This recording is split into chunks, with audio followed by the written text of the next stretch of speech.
Welcome, everybody, to another podcast of Wrestling with God. I am Isha, and my guest today is Swami Nirvanananda from Italy. And let me give a little bit of an introduction to him, and then I'll let him fill in some of the blanks.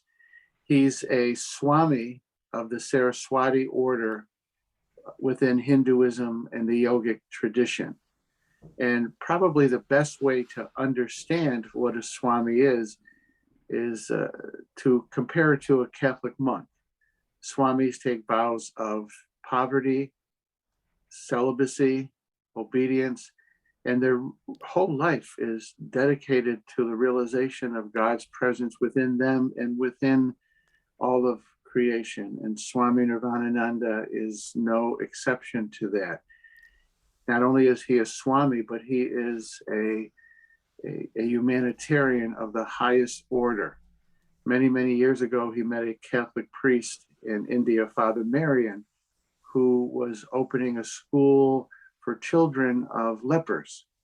And Swami has joined in helping this ministry.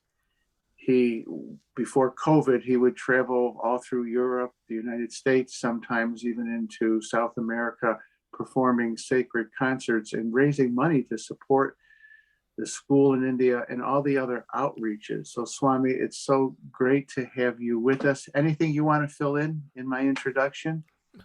It's so perfect. Thank you. Thank you. It's so perfect. And for reasons of full disclosure, I just want to say Swami is my spiritual best friend. I consider him my elder brother on this path. And he won't like me saying this, but he is saint-like. He truly is a beautiful soul. So Swami, we're going to hit the ground running. Yeah. So I'm going to ask you this question. You have dedicated your whole life to God, to spirituality, to the service of humanity. You could have been married. You're a very intelligent person. You're a very gifted musician, incredibly gifted. You could have been married. You could have had children. Why did you choose such a spiritual and devoted path? I'm curious. Yes. Everything starts when you are a child. And I remember when I was in my little room thinking about the future, I always was thinking to be a monk. I don't know why. I always was visualizing like myself, old man, dressed like a monk. And now I can see that this was just a projection of probably previous lives, and that was just a natural inclination. So it was a very natural decision to go on this path. At the beginning, of course, I was like all the young people, very confused in this world. Also, 50 years ago, it was not easy to understand what's going on, what is life, who am I. All these questions were inside myself, and I couldn't find any answer outside. So I was at the time working in an insurance company, and I was very sad. I was not happy at all. So why should I live in such a way? And then it happened like a miracle. A friend, dear friend of mine from Milano, we met and he gave me a book and said, "You should read this book." So, okay, I said, of course, it was really, my future was opening in the book because it was the autobiography of a yogi by Paramahansa Yogananda. And that really gave me the answers. All the answers I was questioning here and there to everyone. Nobody could give me an answer. Also, in the religious path, my father was Lutheran Church, my mother Catholic, So we have been always been brought in a religious atmosphere, but I couldn't find any real answer. The answer that I was questioning. So only after reading this book, really my life changed. And then I said, oh, wow, I'm not going to be an insurance man for all my life.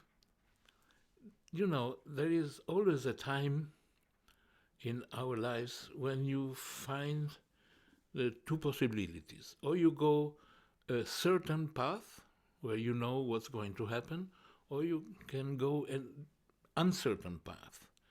And I don't know why, I always chose the uncertainty. And so I said, I quit. I quit my job, I quit my way of living, my friends, everything, and started to meditate, to practice yoga, becoming vegetarian. That for me was very important at the beginning, and really was wonderful. So it really was a natural decision. It was not a struggle at all. It was everything came because I think God just is giving us, how can I say, a path to follow. But you can choose always. No, you can go one way or the other way. The decision is always ours. But we have to develop a certain intuition and understand what is the best to reach the goal we have been incarnated. We decided to incarnate to reach a certain goal. So to become a monk was the most natural decision for me. It happened not immediately, of course, but only then when I went to India and so on, then I can explain better. If my math is correct, you became a Swami in 1992, so you are into your 30th year. Yes, I was just looking yesterday the moon calendar, and I saw that it happened on the full moon of February, and it was on February 18th. So we are very close. I'm going to make a ceremony for me. That's beautiful. There's so much to unpack in what you said, but let me just start here. You know, I do a lot of work with young people. When I say young people, in their 20s, 30s, even into their 40s. And your comment about choosing an uncertain path. And one of the things that I hear from the younger people that I work with is that they're looking for something more than what society is offering. They're looking for some sense of mystery. They're looking for in the best sense, a kind of adventure. Yes. Yes. So you going in this direction for yourself was, as you said, it was a leap into the unknown, a leap into the mystery, and a leap into a sort of God adventure. Yes. Yes. Yes. And that was the first time I chose for uncertainty. But then also, all my life was just a choice of this kind all the time. Yeah. So would it be safe to say that, and I want to say this two different ways, that this, you talked about this intuition, this movement in that direction, that you weren't listening to what other people around you were saying, you weren't listening to what society was saying, and maybe not even to what your parents were saying to Oh, you. definitely, definitely. But even a level deeper, you weren't listening to your ego. You weren't just following something that would sort of just tickle your ego. You were Yes, listening to something deeper inside of you. yes. I What think was this that is. something deeper that you were listening to? I think this I can call now with the words I can use now, the voice of consciousness. I was feeling that that was the right path for me, not what my friends were saying, not what my parents were saying, or any other teacher. No, no, no. I had to follow my deepest voice. That is the voice of the soul, I would say. Yeah. I think some of the people listening may ask this question. How do you know? How did you know? How does one know when they're following the deepest voice of their soul and when they're Mhm. following their ego or they're Yeah. following something that is more surface, something that is more superficial? How does one know the difference? The mind cannot choose. It is the heart who's choosing. If I would say, um, why do you love marinara instead of something else? Because it's something, this is from your root, is coming Yes, up. yes. The root is deciding, is the real self. Yeah. But One you one have of to the be open to this decision, because you can feel fear uh, or uncertainty, but you have to close your eyes and go. well, one of the things that I have in my own life have tuned into that when something feels like, or it's had the sense that it's coming from a deeper place, more than my rational mind, more than Mm. even my emotions, it comes from a Yeah. deep, deep place, the deep heart, the deep soul. But one of the ways that I discern is twofold. It doesn't go away. It stays, it stays, Yes, it yes, stays. And then that's a clue for me to begin to listen. And then the other thing is it brings me a sense of peace.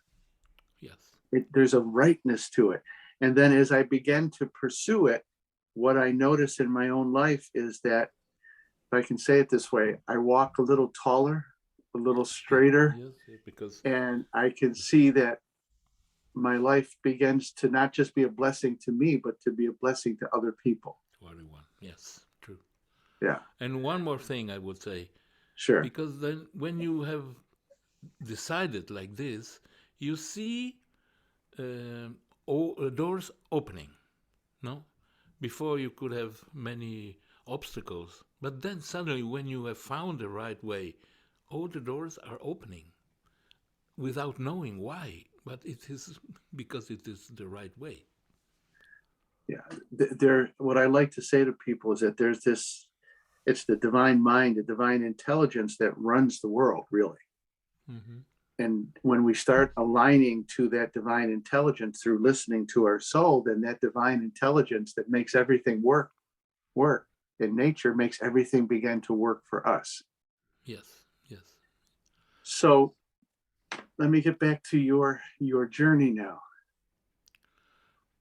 What have been the most rewarding aspects of this journey into swamihood and this journey into serving other people? What has been most rewarding to you? I would say that I never been. Maybe you find it strange what I say now, but I have never been a devotional person. I do find that strange. It is strange, yeah, Yeah. because at the beginning my question was, how can I love something or someone that I don't know?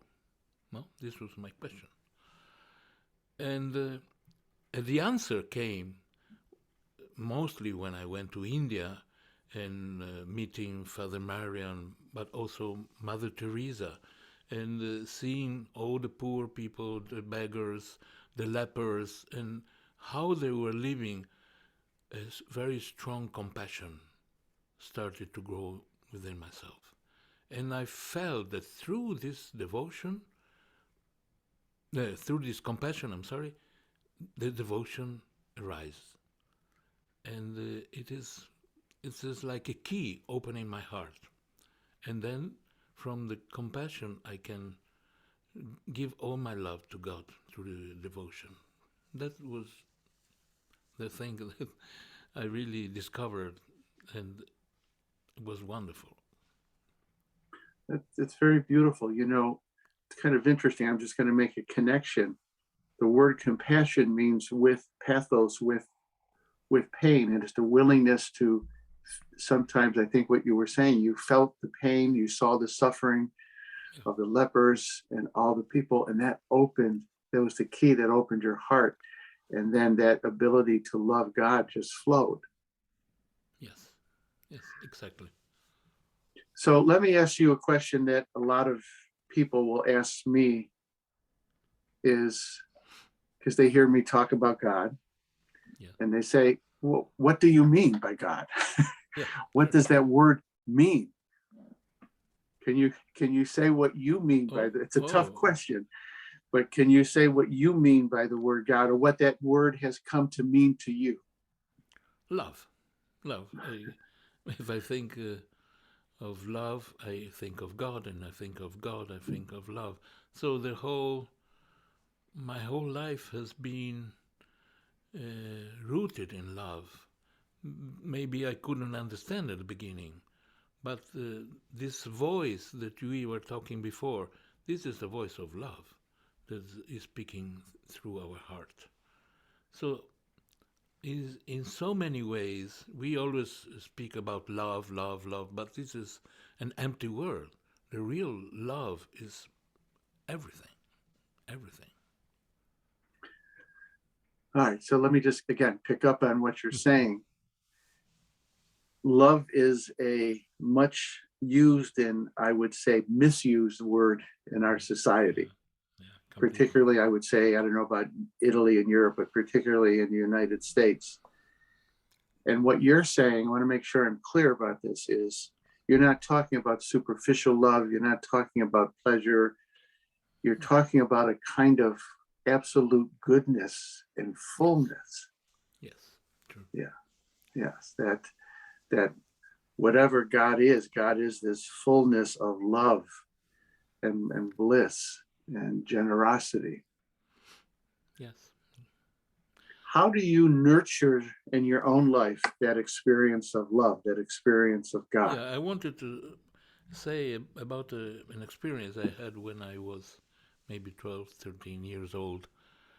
And I went for the first time to watch a movie by myself, and it was a musical. And the music struck me so much that when I came out of the cinema, I I felt very, very powerful. This it was like a decision for my life. I don't know. I want to be good. I want to be true. I want to what I can say now, yama and yama. I offer myself to be that, and this happened through music. I don't know how it could happen, but the music I heard touched me so deeply that now if I want to nurture my devotion, I just keep on singing because I feel this contact with the divine through the music. Not all kind of music, of course. Yes. Devotion, Well, I mean. yeah. So let me say this. As you know, I've studied theology, um, and I had a Franciscan priest who taught a theology class, and we were talking about the existence of God. And I'm going to get to music in a moment, because how you just the connection. And he was listening to our discussion, and finally he just said, "No, you're not getting it. God is not a proposition." He said, "God is not a thought. God is not," and he said, He said, God is love, and you have to be willing to jump into that stream of love Yes, in order to experience God. yeah, I I'll never agree. forget that. And and I'll bring this back to your music, particularly sacred music, and we'll start even with classical music, but then sacred music and the kind of music you do Yeah, in your kirtans and in your concerts.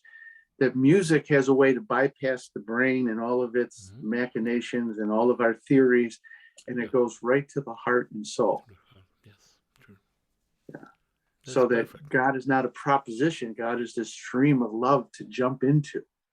Yes, but you need to make the decision. I want to jump Yes, it. yes, yes. You cannot just sit on the bank of the river and watch it. No, you have to Yeah, jump into the water. yeah. And you can't even sit on the bank and just put your feet in. No, That's no, okay. it's not That's okay. enough. Yeah, that's okay. That's okay for a beginning. At some point, you have to Yeah, jump into the yeah. stream. Also, if it is very cold. Yeah. Yes. Yes. We like to go, to the source of the Ganges River, the Ganges, and the water is coming out of the glacier. So it's really ice cold, but there are pieces of ice just flowing with around you. But Yes. when you are inside, wow, such a joy! It's such a beautiful. Yes. And to get back to that unknown, that mystery, what I have experienced is that when you jump into that cold stream, Yes. it will take you where you didn't know you wanted to go. Yeah. And it will often take you where you didn't want to go, but it will always take you where you need to Need go. to go. Yes, Yeah. that's And true. then once you get there, you say, oh, I'm so glad it took me here. Why Yes. why did I fight for all those years? Perfect. Perfect. Yes. Yes.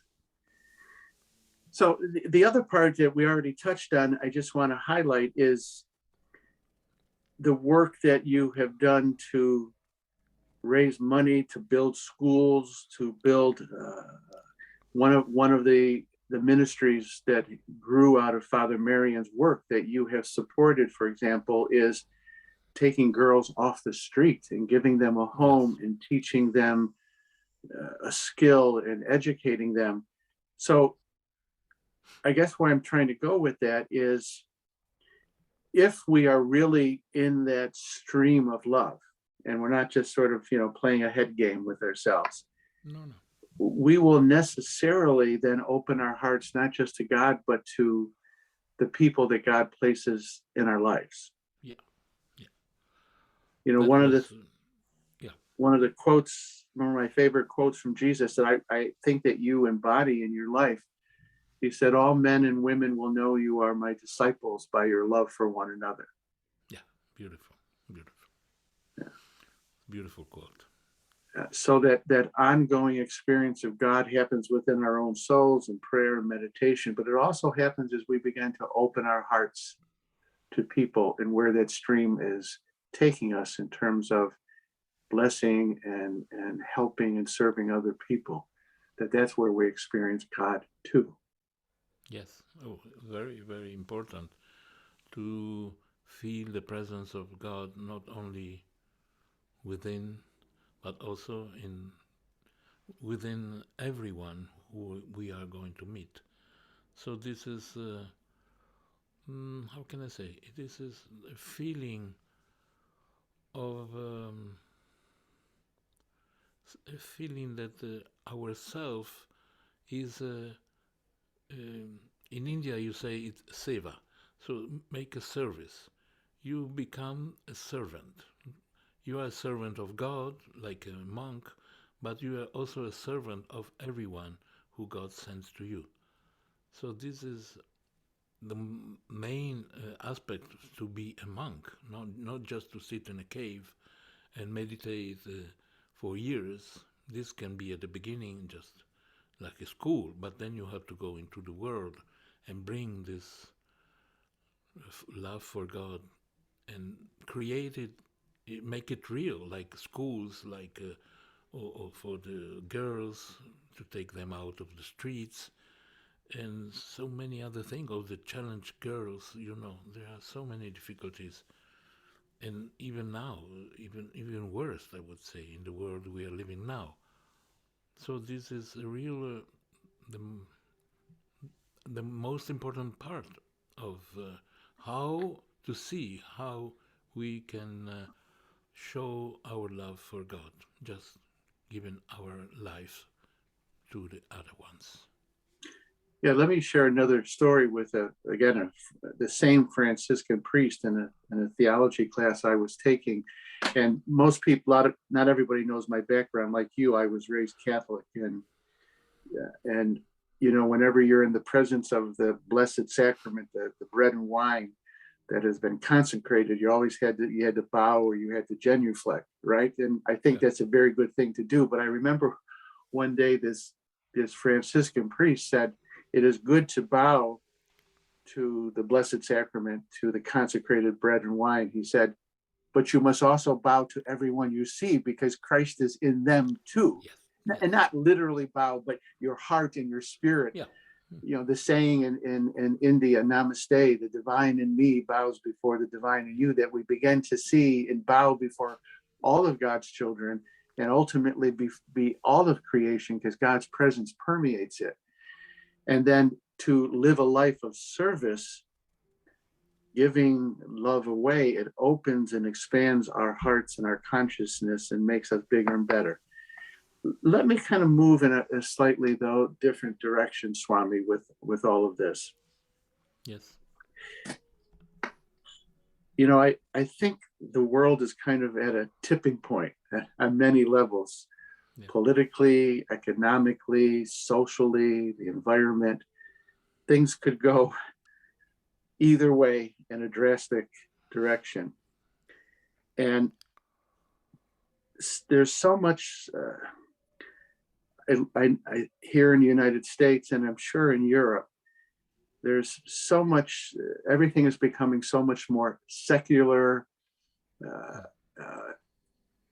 There's a science is very, very good, but for many people, science has become a religion. I call it scientism. What is the climate in Europe and in Italy in terms of spirituality? Well, what do you see? Do you have any concerns? Yeah, it is. I think in Europe it's almost the same like in the States. There is a lot of secularism, and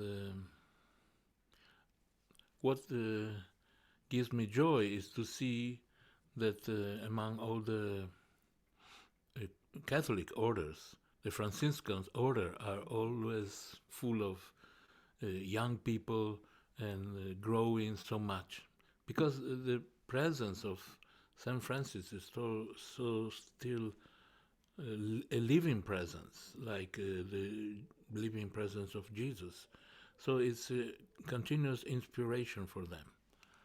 But otherwise, all the rest is terrible. It's terrible because most of the priests, they are becoming old. There are so many churches that are being closed, and we really need now a new St. Francis, I would say, that because the young people would jump after him and follow him so much. The church and the whole society, I would say, is almost the same like in the 12th century. No, so many troubles, so many corruptions and things like this. So we need a St. Francis, or maybe we have it from Mother Mary. Mother Mary, the presence of Mother Mary, especially in Medjugorje, she, for the last 40 years, she is inspiring millions of people. And this is, thanks God, the big hope, I feel. Yeah. And you know, and again, I don't know if all my listeners know that, and I know you know this, Swami, how devoted I am to St. Francis, and the Assisi Institute is named after St. Francis of Assisi. And I want to get to Medjugorje in a moment, but tell me, what is it about the spirit of Francis that draws people? What is that charism, that gift, that grace? Because I would say he is a true devotee of Jesus. So he just wants to make his life a mirror of what Jesus' life was. And through this, becoming one with the spirit of the Christ consciousness, he is becoming a moon. So Jesus is the sun, and St. Francis is like the moon reflecting the love, the compassion, the goodness, everything that Jesus represents in his being with us. So I think St. Francis is a perfect moon. Yes, yes. And I think people who those of us that are on a spiritual path, I like that, love that metaphor of the sun and the moon, that, and we'll just put it in the context of Christianity for a moment, that the more that we can reflect the light of Christ and the love of Christ and the joy of Christ, the more that light will shine. Because again, my experience with younger people is they're really looking for something more. Yeah. Yeah. You know, the religious impulse is part of being human. You can't do away with it. Every culture on the face of the earth has some kind of religious orientation, system, practices, rituals. And when that isn't properly developed, then it goes sideways. We make politics into a religion. We make different things. We have, everybody has an operational God. So my experience with these younger people is that they really are looking for that something more. And again, those of us who are spiritual and have devoted ourselves to be the moon that reflects the light of Christ, the light of God, so that people can see it and be drawn to it. Just going back to St. Francis of Assisi, who lived in the 12th century, he never even sought to have followers, but he lived his life with so much joy and so much love. And talk about somebody who just jumped into the stream and let it carry him, that people wanted to be around him. They felt the God and Christ manifesting through him, that they wanted to be around him. And within just a few years, he had thousands and thousands of people following him, men and women throughout Europe. Yeah. So those of us who are on this spiritual path, to really allow that the light and the warmth of the sun to shine through us, is really, it tips the world in the right direction. Yes, I agree completely. Beautiful. Can you say a little bit more about Medjugorje?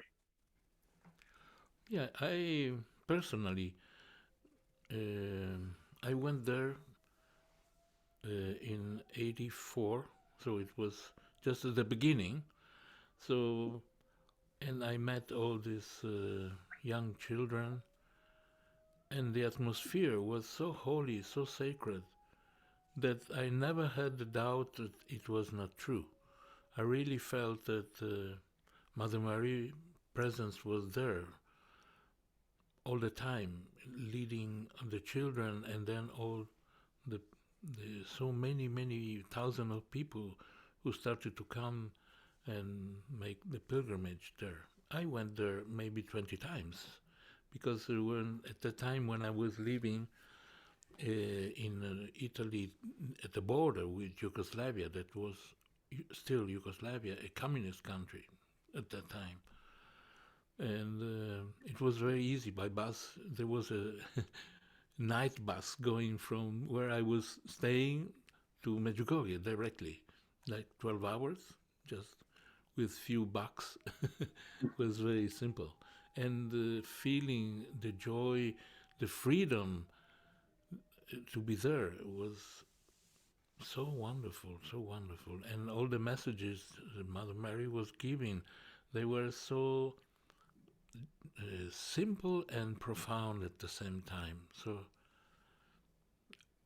yes, I was, at the same time I was going also to India. So I never found there was some obstacle between the two. No contradiction. No contradiction. No contradiction at all. Yeah. Really beautiful. Let me just give people a little bit of background. They might not know about Medjugorje. Medjugorje is a town in what we would call the former Yugoslavia. And since the early 80s, a number of these, they were little kids or young teenagers at the time. Mary, the mother of Jesus, the Blessed Mother, was appearing to them and is still appearing to them.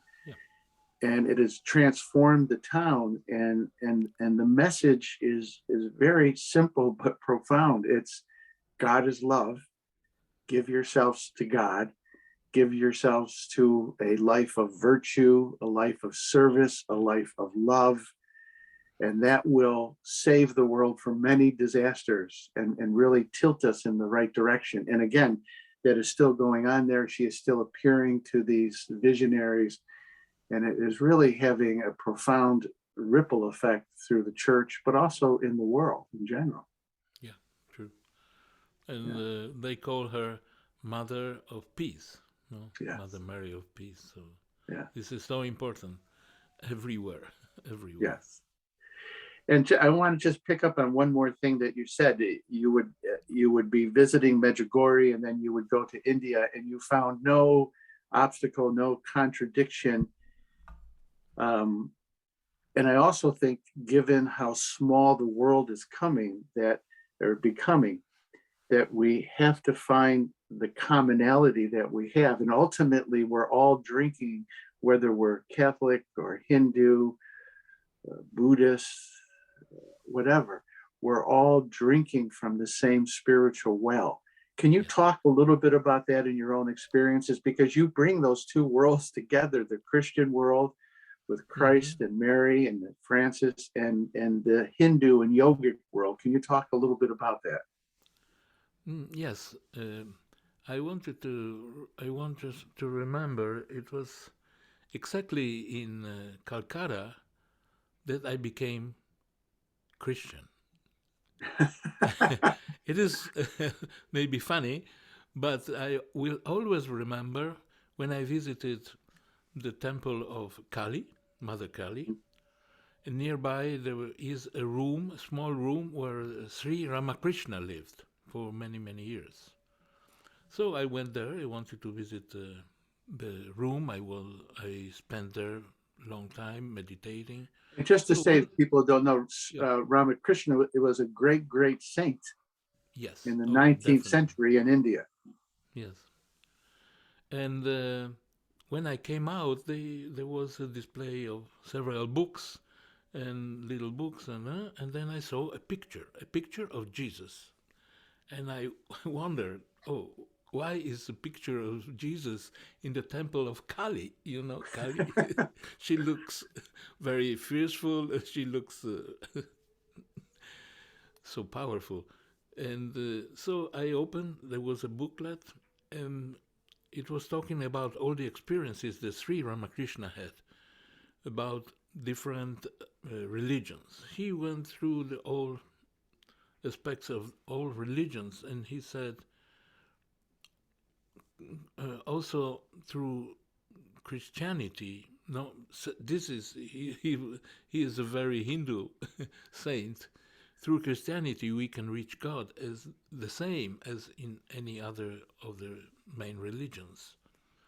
So, and then I visited Mother Teresa, and this combination of meeting Jesus in the Kali temple and then meeting Mother Teresa outside. There is another Kali temple where she was taking care of the poor, of the the people who were dying. No, and this really opened in myself the understanding, deep understanding. It was not something that I read. It was something that I was living. That the Christ consciousness is everywhere. So it is in Hinduism, you can call it Krishna consciousness, it is everywhere, but it's the same living God. It's so beautiful. It's funny, sometimes I will get, because what we do at the Assisi Institute is very much in the spirit of everything you're saying. We bring East and West together, the teachings of Swami Paramahansa Yogananda with the teachings of Jesus. And sometimes Christians, people with a strong Christian background, and I understand their struggle, they will come to me and they say, oh, you are not doing Jesus justice. You are limiting Jesus. And I say, no, you're limiting Jesus. And they say, what do you mean? I say, well, Jesus and his consciousness is present everywhere and working through everyone and every religion that is open to it. It's the same consciousness that gave birth to the Bhagavad Gita. It is the same consciousness that gave birth to the Gospels. So that the consciousness of Christ is ever present and available to every sincere Yeah, seeker. yeah, it is. Yes, yes. And I would say after Calcutta, I went to Puri because I wanted to visit the ashram where also Yogananda and Sayuktasvara lived together. And when I arrived in the ashram of Sayuktasvara, there is a Mahasamadhi, the place where he is buried. I felt such a strong connection to the Christ consciousness that I felt with Mother Teresa or with Sri Ramakrishna. It really, I understood there is only one Yeah, way. Yeah, true. yeah. And again, we're all drinking from the same well. We just call it by different names. Yeah. And again, given the fact that the world is becoming smaller and smaller, we don't have to give up our individual traditions and lineages. No. That's not the goal. But to recognize that at the deepest level, we are all brothers and sisters. Yes. There's one divine breath that is giving life to all of us, one divine intelligence that is informing everything and everyone. Yes. And we need to have that understanding. Something I want to go back to something you said, and I just thought you would be pleased with this. We just got a grant that one of our members, I won't mention her name because she'll get mad at me if I mention her name, but a beautiful soul in the Assisi Institute applied for a grant, and we got a 3-year grant, and we're going to start a program for children. And eventually it's going to evolve into an after-school program. So children would come and they will learn the yamas and the niyamas. They will learn how to meditate. They will learn some yoga. And then we're even talking about eventually having a school. Wow. I want to come. Yes, yes, yes. Well, yes, you know you are always welcome. Except one of these times that you come, we're not going to let you go. We're going to keep you. Okay. And a little funny story. Swami has been to the United States many, many times and to the Assisi Institute. And the first time he came, he made me marinara sauce. And it was the best marinara sauce that I've ever had. And then he taught me his recipe. So now I follow his recipe. I add just a little bit, but it's essentially his recipe. And so, Swami, I think we should make, we'll call it Swami's marinara sauce and raise money for the poor. Wonderful. We'll have to get some business person who can organize that for us, and then sell it at all the stores, and we'll call it Swami's marinara sauce. And I agree. And the joke that we have is that when we get up to heaven, Swami and I will have one demand of St. Peter. There must be marinara sauce. Otherwise, I go to hell. No, never. So I just want to share this piece because it's so evident, and people need to know this, that Swami, you are one of, and my wife too, you are the two most joyful people that I know. And I want to underscore that because the more we give ourselves over to God and to love, the more love we have. And love is the real source of joy and bliss. And so the more deeply we live a spiritual life, we don't become unhappy and sourpusses. We become more joyful, more creative, more childlike. Life becomes there are challenges, yes, but life actually becomes more fun. It becomes a wonderful adventure. Yes, it is an adventure. Yes. So, Swami, just in closing, is there any final thoughts you want to share? Anything you want to say? I would like just to say that this is a very special time where we can develop our love for God more and more, because it's like in a hurricane. You need to develop all your strength, your power, and love is the most powerful thing that we have, and cultivate and meditate and go deeper and deeper and deeper and I cannot say how much deep. We have to go deep, deep con- to realize the goal of our lives through the blessings that we can be for everyone. Yeah. Yes. And if I can just add a little piece to that, it's not just COVID. There's so many changes happening in the world. And again, I think we're at a tipping point in many, many ways.